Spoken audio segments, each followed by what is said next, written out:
চিনি, আমি তো এটার জন্য মুনাফিক কিভাবে চিনা এটা সম্পূর্ণ আলাদা করে দিবেন, কারণ সে তো মুমিন না, তো সে তো মুনাফিক, মুনাফিক লেখা দিবেন, এটা আমার ইয়া আর কি। আচ্ছা, মুনাফিক লিখে দেবো? হ্যাঁ, কোন মুনাফিক লেখা ব্যাখ্যায়, দিবেন। কোন ব্যাখ্যায় সে আচ্ছা মুনাফিক? আচ্ছা, ধর্ষণ করলে যে মুনাফেক হয় এটা কে কইছে?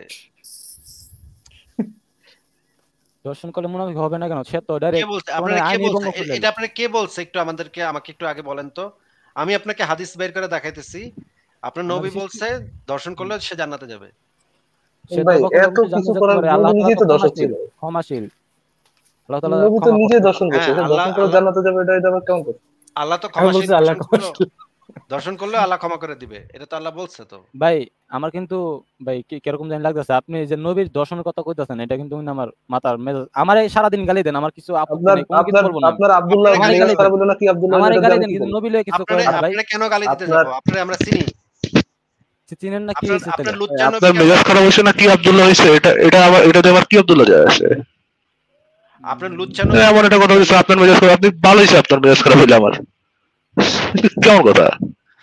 আপনার লুচ্চা নবীর সম্পর্কে আমরা জানি যে আপনার লুচ্চা নবী বিভিন্ন জায়গায় ধর্ষণ করে বেড়াইতো, খুনাখুনি করে বেড়াইতো, কাফের মারতো, লুটপাট করতো, গনিমতের মাল হিসেবে মেয়েদেরকে তুইলা আনতো বন্দি করে, তারপর তাদেরকে গ্যাং রেপ করতো। সাহাবীরা মিল্লা আপনাদের নবীরা মেয়ে মানুষ কাফেরদের মেয়েদেরকে তুইলাই না, তাদেরকে দাসী বানা তাদের সাথে সহবত করতো। এটা কি আপনি জানেন যে আপনার নবী এই কাম করতো? তাহলে আপনাকে আপনি আপনি মনে হয়, তাহলে আপনি মনে হয় একটা কোরআন আয়াত হয়তো আপনি জানেন না। তারা যদি আমি সতীত্ব আ- রক্ষা আ- করতে আপনি চায়, তারা আপনি অবশ্যই আমাকে সতীত্ব আপনি রক্ষা আমাকে করতে পারবে। আপনি আমাকে কোরআনের আয়াত শিখায়েন না ভাই, হ্যাঁ? আপনি যে আপনি আয়াতটা অনেক জানেন, আমার কইতেছেন থেকে তারা ভালো যদি জানেন। সতীত্ব রক্ষা করতে চায়, সেটা হচ্ছে দাসীদের সম্পর্কে বলা হয়েছে যে কোন দাসীকে পতিতাবৃত্তির কাজে নিয়োজিত করার বিষয়ে আল্লাহ পাক বলছে যে তারা যদি সতীত্ব রক্ষা করতে চায় তাহলে তাদেরকে বাধ্য করো না। কিন্তু তারা যদি রাজি থাকে তাহলে আবার কোনো সমস্যা নাই। তারা যদি রাজি থাকে তাহলে পতিতাবৃত্তি করানো যাবে। কিন্তু তারা যদি রাজি না থাকে তাহলে তাদেরকে বাধ্য করা যাবে না। কিন্তু আপনার নবী যে নিজে দাসী লাগায় বেড়াইতো, আপনার সাহাবীরা যে নিজেরা কাফেরদেরকে মাইরা তাদের মা বেটিকে তুইলে আইনা তাদেরকে লাগায় বেড়াইতো। এটা আপনি জানেন কিনা এটা জিজ্ঞেস করছি। এটা জানেন?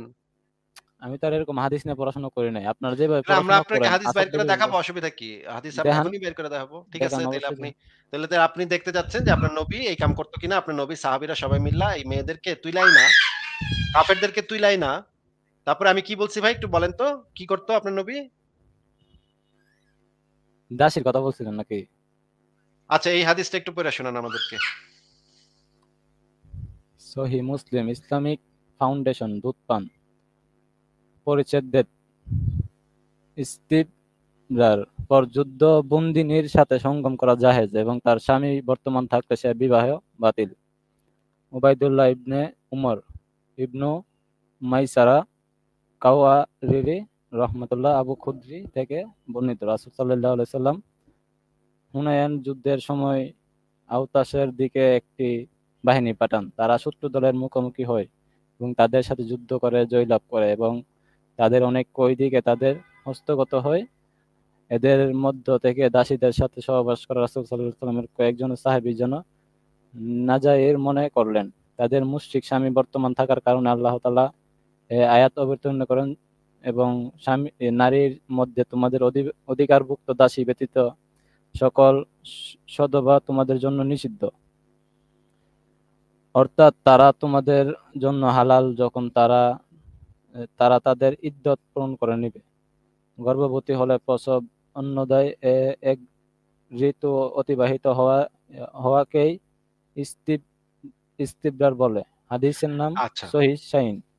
আচ্ছা এই বর্তমান হাদিসটা পইড়া আপনি কি বুঝলেন একটু আমাদেরকে বুঝায় দেন তো ভাই। এই হাদিসে আসলে কি বলা হয়েছে?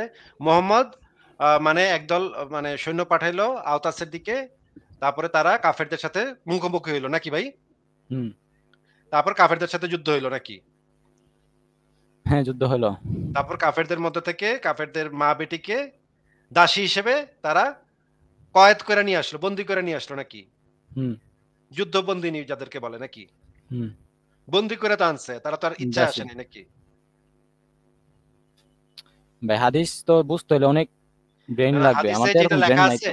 যেটা লেখা আছে সেটাই তো বুঝতেছি। অন্য কিছু তো বুঝতেছি না। এখানে যুদ্ধবন্দিনী স্পষ্ট লেখা আছে উপরে দেখেন। ইস্তিবরার পর যুদ্ধবন্দিনীর সাথে লেখা নাই? হুম, হুম, হুম। তাহলে তারা তো বন্দী নাকি? হ্যাঁ বন্দি। তারা তো মুক্ত না নাকি? না, তারা যে বন্দি এটা বুঝতে কি আমাকে হাদিস অনেক বুঝতে হইলে অনেক জ্ঞান লাগবো, অনেক বুঝন লাগবো, অনেক বই পড়ন লাগবো, এটা লাগবো নাকি তারা যে বন্দি এটা বন্দি বোঝাই যাচ্ছে? এখন তারা কি না খায় মরবে নাকি? তারা যদি তারা না তাদের খায় তো মরবে স্বামী নাকি খায়া স্বামী মরবে? বাবা মা তারা তো তারা না খায় মরবে নাকি খায়া মরবে এটা তো আমার প্রশ্ন না ভাই। আমার প্রশ্ন হুম, হচ্ছে সেই মেয়েরা তো বন্দিত নাকি? কয়েদ তো অবশ্যই বন্দী। বন্দিত। আচ্ছা তার মানে তারা তো ইচ্ছা করে তো আর বন্দী হয় নাই নাকি? তাদের জন্য একটা ব্যবস্থা এটাই। আরে একটা ব্যবস্থা আর একটা ব্যবস্থা কি এটা তো জিজ্ঞেস করি নাই। তারা তো হ্যাঁ, ইচ্ছা করে তো কেউ বন্দী হয় না। আপনার বউ বা আপনার মা কি ইচ্ছা করে কখনো বন্দী হবে কারো কাছে? তারা কেন বন্দী হবে? সেটাই তো জিজ্ঞেস করতেছি যে কেউ তো কোনো মেয়ে তো ইচ্ছা করে নিজেকে বন্দী করে না। যে ভাই আসেন আমরা বন্দী করে লয়ে যান। এটা তো কেউ কয় না নাকি? না, এর এর মারা যদি কেউ বন্দি করে তাহলে এর মায়ের সুব্যবস্থা দেওয়ার জন্য যদি বিছনায় ওঠায়, খাবার দেওয়া বিছনায় ওঠায়, এর কবে যে আরে আমার মারে তো খাবার দিছে, মনে করেন একই দর্শন করছে ঘটনা তো কিছু খাইতে তো দিছে। মনে করেন তারেক সাহেব একই ঘটনা মনে করেন ভারত বাংলাদেশে আক্রমণ করলো। ঠিক আছে? তারেক সাহেব হুম, হুম, হুম, হুম, মনে করেন আপনারে মাইরা আপনারে জবাই করলো। হ্যাঁ? আপনার বাপেরেও জবাই করলো। জবাই করে আপনার মারে, আপনার বউরে, আপনার বোনরে আর আপনার মেয়েরে বন্দি করে নিয়ে গেল হিন্দু জেনারেলরা। হ্যাঁ? হুম, জেনারেলরা নিয়া তারপর একটা মানে মনে করেন ৭ ফুট লম্বা একটা জেনারেল আছে সে আপনার ছোট বোনটারে বাগে পাইলো। বাগে হুম, পায়া তারপরে বিছনায় উঠাইলো। খাইতে দিল। মানে করার আগে একটু খাইতে-টাইতে দিল। যা একটু ভাত খায়া ল।" হুম? কাঁচামরিচ দিয়া, পিঁয়াজ দিয়া ভাত খা। ভাত খায় তারপর হুম। বিছনায় উইঠা প্যান্ট খুল। এটা কইল। তখন এটা আপনি মানে মনে করেন আপনি কি এই কাজটাকে একটা নৈতিক কাজ বলে মনে করবেন? নাকি একটা অনৈতিক কাজ বলে মনে করবেন? অনৈতিক কাজ। কেন ভাই? তাদের কেন আপনার মারে খাইতে দিছে না? যে ভাত খাইতে দিছে না? আপনার মারে খাইতে দিছে না? হুম। ভাত খাওয়া তো করছে। ভাত খাওয়া তো প্যান্ট খুলছে, তাই না? ওমা সে কি যদি কয়? রাজি না হয় সে যদি রাজি না হয় ও তাহলে নিজের নিজের মায়ের ক্ষেত্রে রাজির কথা মনে থাকে না, অন্য মেয়েদের ক্ষেত্রে এটা মনে থাকে না। আপনি তো প্রথম মায়ের কথাটা দাসী উচ্চারণ করলেন, তাই না? ভাই যখন মানুষ বন্দী হয় ফারাজ ভাই। তখন মায়ের কথাটা ওঠার মায়ের কথাটা ওঠার পরে আপনি কি এখনো বুঝেন নাই যে আপনার কি জন্য আপনার মায়ের যে উদাহরণ দেওয়া হয়েছে, এটা কি এখনো বুঝেন নাই? ফারাজ ভাই ১ সেকেন্ড। তারেক সাহেব যখন একটা মেয়ে বন্দী হয় তখন কি আইসা তারেকেও জিজ্ঞেস করে যে, "হে নারী তুমি কি আমার সাথে শুইবা? আসো তোমারে আমরা বিচার নিবো আসো। তুমি কি রাজি আছো?" আমার মাথা তো গরম মেয়ে হয়ে বলে গেছে। এটা কি কোনো দাসীরে বা কোনো বন্দিরে কেউ কখনো জিগায় মাথা ভাই? গরম হইতাছে গা। এটা কি কেউ কখনো কাউরে জিগায়? বন্দিরে কেউ এই ধরনের কোনো মানে জিগানোর কোনো সিস্টেম আছে? এখন আমি একটা কথা বলি, ইসলাম এটার যেটা উত্তরটা বলছে আগে দিয়া সেটা নেন। অবশ্যই সত্য। এটার অবশ্যই উত্তর ভালো আগে দিয়া কাজের নেন। জন্য বলা হইছে। এটার উত্তর আগে দিয়া নেন যে বন্দী মানুষের কি কোনো সম্মতির কোনো মূল্য আছে? আমি বলি, আমি যুক্তি বিজ্ঞান দর্শন দিয়ে না- আমি আবার নাকি আপনাকে আপনার প্রুফ করে মারে দেখাবো। খাওয়ানো, শুনেন, নাকি আপনার মারে দর্শন করার আগে তারে খাওয়ানোর সাথে সাথে অনুমতি দিতে হবে, কিন্তু অন্য মহিলাদের খালি খাওয়াইলেই হবে, তাদের না শুধু অনুমতির দরকার নেই? না, না, আপনার মার সাথে তুলনা দেন, অসুবিধা কোথায়? ফাহাজ ভাই কিন্তু আপনি আমার দেখেন মাস আমার মার সাথে আমার মার সাথে তো আমি চিন্তাই করতে পারি না, যে কোনো মহিলার সাথে আমি চিন্তা করতে পারি না যে তারা ভাত খাওয়ায় দর্শন করবে। ইভেন আপনার মায়ের ক্ষেত্রে আমি চিন্তা করতে পারি না। আপনি এত বড় খুবই যে চিন্তা করেন যে মানুষেরা খাওয়াইলে, কোন মহিলারা খাওয়াইলে তারপর তার প্যান্টটা খোলা যায়। আমি তো এই জন্য তো আমি তারেক আপনার সাহেব মায়ের উদাহরণ নিয়ে তারেক আসছি। সাহেব না, তারেক সাহেব একটা কথা হ্যাঁ, বুঝে নেন, একটা কথা বুঝে নেন। আমরা কিন্তু এই পদ্ধতিটার বিরোধিতা করতেছি, হ্যাঁ? এটা আপনার মায়ের ক্ষেত্রেও যেরকম বিরোধিতা, আমার মায়ের ক্ষেত্রেও বিরোধিতা, ফারাজ ভাইয়ের মায়ের ক্ষেত্রেও বিরোধিতা, আসাদ ভাইয়ের মায়ের ক্ষেত্রে সবার মায়ের ক্ষেত্রে বিরোধিতা করতেছি আমরা। যে এইটা একটা অন্যায়, এটা একটা অন্যায় সিস্টেম, এটা একটা জঘন্য দর্শন। এই ধরনের কোন কাজ কোন বন্দি মেয়ের সাথে এই ধরনের কোন কাজ কখনো করা যাবে না। আমরা কিন্তু এটার বিরুদ্ধে। আর আপনি কইতাছেন, "ভাই ওগরে তো এটাই তো ভালো সিস্টেম। এরা তো ওগরে তো খাইতে দিছে ভাই।" হ্যাঁ? তাইলে করলে অসুবিধা কি? আপনি এটা কইতেছেন, আপনি প্রস্তাব করতেছেন যে এটা একটা ভালো কাজ। হ্যাঁ? খাইতে দিলে তাইলে এটা করণ যায়। হ্যাঁ? প্যান্ট খুলন যায়, খাওয়াইয়া পেট ভইরা ভাত খাওয়াইয়া তার প্যান্টটা খুলন যায়। এটা আপনি প্রস্তাব করছেন। এখন আপনার এই প্রস্তাবের কারণে আপনার মায়ের ক্ষেত্রে আমরা জিনিসটাকে লাগায় আপনাকে জিজ্ঞেস করতেছি যে আপনার মায়ের ক্ষেত্রেও কি আপনি একইভাবে জিনিসটাকে মানে নৈতিক বলে মনে করবেন? এখন কিন্তু আপনার মাথা গরম হয়ে গেছে। হায়, আমার মারে কি কয় এগুলা? হায়! আমি তো এটা মানতে পারব না। আমার মারে সম্মতি এখন করেন। সম্মতি কই, আমার মায়ের হ্যাঁ, সম্মতি আমারে কই, ভাই তখন আমার তার মায়ের মাথায় সাথে ঠিকই করা যাইব সম্মতি না। আসে। ভাই আমার মায়ের সাথে করণ যাইব না ভাই আমার মায়ের সাথে। কিন্তু হেরা কাফেরদের মাইরা তাদের মা-বেটির সাথে করতে পারবো। ভাত খাওয়ায় করতে পারবো। কিন্তু কাফেররা তাদের মা-বেটির সাথে ভাত খাওয়ায় একই ভাত খাওয়ায় করতে পারবো না। করলে এটা অন্যায় হয়ে যাবে। মানে তারেক সাহেব আপনার ধর্মটা আপনাকে কতটা অমানুষে পরিণত করছে আপনি নিজে একটু চিন্তা করে দেখেন যে আপনারা আপনাদের মোহাম্মদের সাহাবীরা মুহাম্মদ এই কাজগুলা করতো তখন আপনি এটা নৈতিক ধরতেছেন? ভাই খাওয়াইছে তো, খাওয়ায় করছে, তাহলে সমস্যা কি? আপনারা এত কথা কন কেন? খাওয়ায় তো ভাত তো যে খাওয়াইছে। জিনিসটা নিজের মা বোনের ক্ষেত্রে নিতে পারেন না, অন্যের মা বোনের ক্ষেত্রে সেটা সেই কাজটা করাটাই আপনারা ভালো কাজ বলে মনে করেন। নিজের মায়ের খাওয়ায়া প্যান্ট খোলানো এই জিনিসটা আপনি হজম করতে পারতেছেন না, অন্যের মাকে খাওয়ায়া প্যান্ট খোলানো এটা আপনি ধর্মের নামে ঠিকই, যেহেতু আপনার দর্শক নবী করছে সেহেতু সেটা সুবহানাল্লাহ। কবে মানুষ হবেন ভাই আপনারা? ছি, ছি, ছি, ছি ভাই, আপনাদের নৈতিকতার এরকমের অবস্থা কেন? মানে মুমিন হইছে দেখেই যে আপনাদের একেবারে বিবেক সব একেবারে মানে মানে ফালায় দিতে হবে, এটা তো কোনো কথা না। একটা মেয়েরে আপনারা বন্দী করবেন, কাফের মেয়েদেরকে বন্দী কইরা তাদের উপরে উঠবেন, আপনারা বিছনায় উঠাইবেন আপনারা। মানে একটা বন্দী মানুষের সাথে আপনারা এই সমস্ত কাম করবেন। আপনার নবী শিখায় গেছে দীক্ষা। আপনার লুচ্চা নবী মোহাম্মদ, এই ধর্ষক নবী মোহাম্মদ এই কাম করছে দীক্ষা আপনারা এটারে সুন্নত হিসেবে পালন করবেন। সি, সি, সি, সি, সি। ওয়াক থু, আপনাদের নবীর মুখে থু, আপনাদের আল্লাহর মুখে থু। সি, সি, সি, সি, সি, সি, সি। আচ্ছা ভাই, এরকম যে করতেছেন, আমি এই কিন্তু যে আপনার আপনারা যে আমি তো খালি আমরা তো আপনার নবীরে থু দিতেছি শুধু। আপনারা তো একটা মেয়েরে ধর্ষণ করতেছেন। আল্লাহরে কেন থু দিলেন? এই যে আল্লাহ আল্লাহ যে তাআলা তো আয়াত নাযিল করে দিচ্ছে আপনি আরে গান্ডু, এটা কার থেকে আসছে? আপনারা বিশ্বাস করেন এটা নবী বানাইছে? তাহলে বলেন ভাই, এটা নবী বানাইছে, আল্লাহর গালি দিও না। আরে আল্লাহ তো সাথে সাথে আয়াত নাযিল করে এটা বৈধতা দিছে। আপনার নবীর সাহাবীরা এটা করতে সংকোচ করতেছিল। এই হাদিসটা পড়লেন না যে নবীর আচ্ছা ভাই, সাহাবীরা আরেকটা কথা বলি। আবার এই কথার দাসী মাঝখানে কথা না, কথার মাঝখানে কথা না। কথা শুনে নেন আগে। এই যে দেখেন এই হাদিসে লেখা আছে যে আবু সাইদ খুদরি থেকে বর্ণিত, হুনায়নের দিন আওতাসের দিকে একদল সৈন্য পাঠালেন। এখানে দেখেন এই যে বন্দী নারীদের মুশরিক স্বামীরা বর্তমান থাকে রাসূলুল্লাহর কতিপয় সাহাবী তাদের সাথে সঙ্গম করাকে গুনাহ মনে করেন। এই সময়ে আল্লাহ পাক এই সূরা নিসার ২৪ নম্বর আয়াতটা অবতীর্ণ করেন। এই যে দেখেন, যে মহিলাদের স্বামী আছে তারা তোমাদের জন্য হারাম, তবে তোমাদের অধিকারভুক্ত দাসী ব্যতীত। মানে যুদ্ধবন্দী দাসী যখন তাদের ইদ্যতকাল সমাপ্ত করবে তখন তারা তোমাদের জন্য বৈধ। মানে তোমরা ইদ্যতের পরে ওদের লাগাইতে পারো। তোমরা মানে বন্দী নারীদেরকে ইদ্যতের পর লাগালাগি শুরু করে দাও। হ্যাঁ? আল্লাহ অনুমতি দিয়া আয়াত নাযিল করে দিল। ইদ্যতের পর ওই বন্দী নারীদেরকে লাগালাগি শুরু করে দাও। সাহাবীরা সবাই শুরু করো, স্টার্ট করো। তোমরা আর মনে সংকোচ রাখো না। এটাকে গুনাহ মনে করো না। এটা তোমাদের জন্য বৈধ। তাইলে আয়াতটা তো নাজিল করে দিল আল্লাহ। ওয়াকথুটা তো মারা দরকার সবার আগে আল্লাহর মুখে। আল্লাহরে জুতা দিয়া ছিঁড়া জুতা দিয়ে কিছুক্ষণ বাইরানো দরকার। এরকমের একটা নোংরা, জঘন্য, বর্বর আসিফ ভাই, এই লোকের মরাল স্ট্যান্ডার্ডটাও একটু দেখেন। তার নবীর এই ডিসগাস্টিং কাজ, যেটা সে তার নিজের মায়ের কাছে মানতে পারতেছে না, এটা দেখে তার কোথায় রিয়েলাইজ হওয়ার কথা যে আমার নবী কত বড় ইডিয়াট ছিল, কত বড় একটা জানোয়ার ছিল, কি ধরনের একটা দর্শক ছিল, এটা সে চিন্তা না করে তার মাথায় খেলতেছে যে তার নবীকে কেন ক্রিটিসাইজ করতেছি, তার আল্লাহর মুখে কেন থুতু দিতেছি। এইটা তার মেইন কনসার্ন। এই ধরনের গোবর গোলা শাস্তি দেখে তো একটা শিশু শিশু দর্শকের মতো একটা খবিশ একটা দর্শক একটা নবী দিতে পারে। এর মতো গরু কথা আছে দেখে। এইরকম ওর্থলেস গরু কথা এগুলো সমাজের। অশিক্ষিত অন্ধবিশ্বাসীদের কারণেই তো এই ধর্মটা টিকা আছে ভাই। হ্যাঁ? একেবারে অশিক্ষিত মূর্খ যারা ধর্ম সম্পর্কেও কিছু জানে না, যারা অন্য ধর্ম সম্পর্কে তো জানেই না, দুনিয়ার কিছু সম্পর্কেই জানে না। এই একদম অশিক্ষিত অন্ধবিশ্বাসী মূর্খ লোকজন এখনো এই ধর্মটাকে টিকায় রাখছে। আচ্ছা, আমরা এই তারেক সাহেবকে একটু শেষবার একটু কথা বলতে দেই। তারেক সাহেব আপনি একটু বলেন তো ভাই, একই ঘটনা যদি আপনার পরিবারের নারী সদস্যদের উপরে ঘটে, মনে করেন আপনার ছোট বোনরে হিন্দু একটা জেনারেল তুইলা নিয়ে গেল, আপনার ছোট বোনের জামাইও তখন জীবিত আছে। এই সময়ে হিন্দুদের দেবতা কৃষ্ণ একটা আয়াত নাজিল করে দিল হিন্দুদের জন্য। মনে করেন তর্কের খাতিরে ধরে নেন, তার একটা আয়াত নাজিল হইল যে তোমাদের মধ্যে যারা যুদ্ধবন্দী নারী আছে না, ওগোর ইদ্যত পূরণ হওয়ার পরে সেই সব মেয়েদের সাথে তোমরা করতে পারো।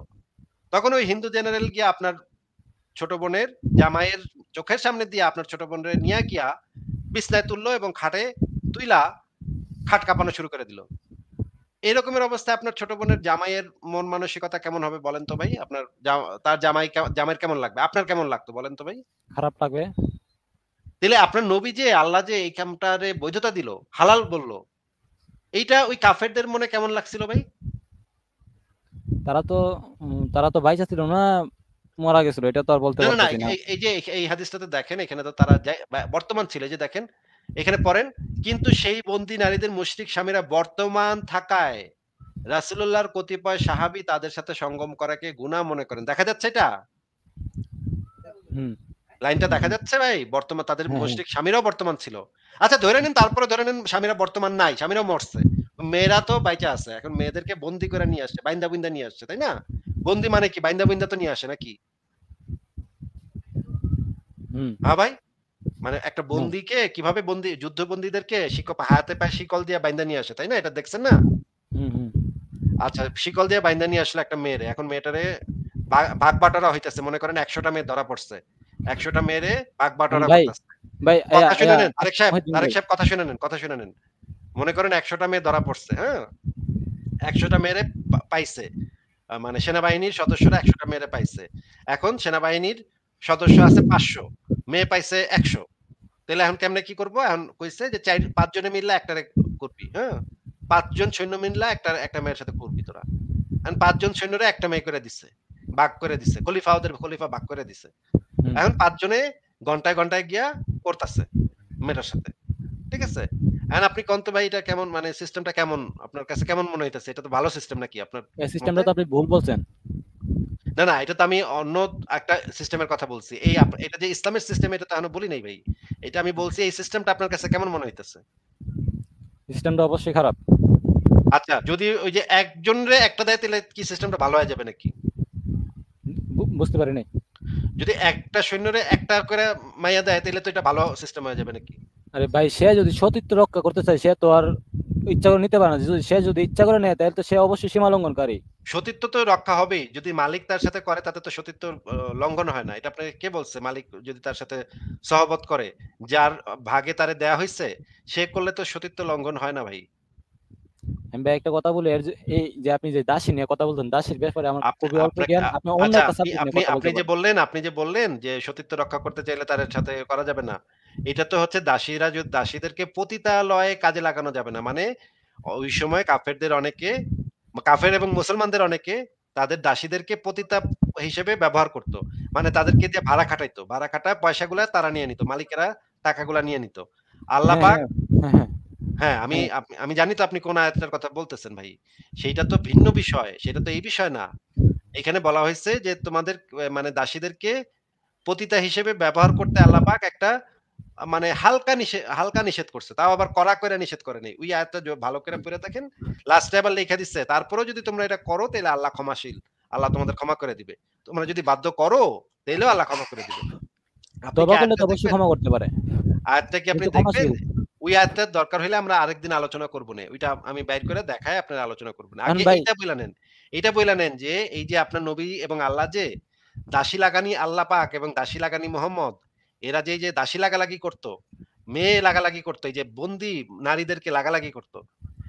এই জিনিসটা আপনার কাছে কেমন মনে হয়? ভালো কাজ মনে হয় নাকি খারাপ অন্যায় কাজ এটা মনে হয়? খারাপ কাজ মনে হয়। আচ্ছা, আপনি খারাপ সাইডটা নিলেন। আমি ভালো সাইডটা বলি। ভালো সাইডটা বলতে পারি না? ভালো সাইড বলার সময় মনে রাখেন যে আমি কিন্তু একটু পরে এই ভালো সাইডটা আপনার মায়ের ক্ষেত্রে ব্যবহার করব। এইটা ভাইবা বুইঝা নিয়া তারপর আপনি বইলেন। হ্যাঁ, বলেন। আচ্ছা, যে মোহাম্মদ সাল্লাল্লাহু আলাইহি সাল্লাম যে বলল, সবাইকে যে বলল, তোমরা সবাই সত্যের নির্দেশ দাও বা সত্য আদেশ করো বা সত্য কথা বলো। আরে প্রত্যেকেই তো হারাম তার খাইও ধর্ম না। সেটা সত্য মনে করে।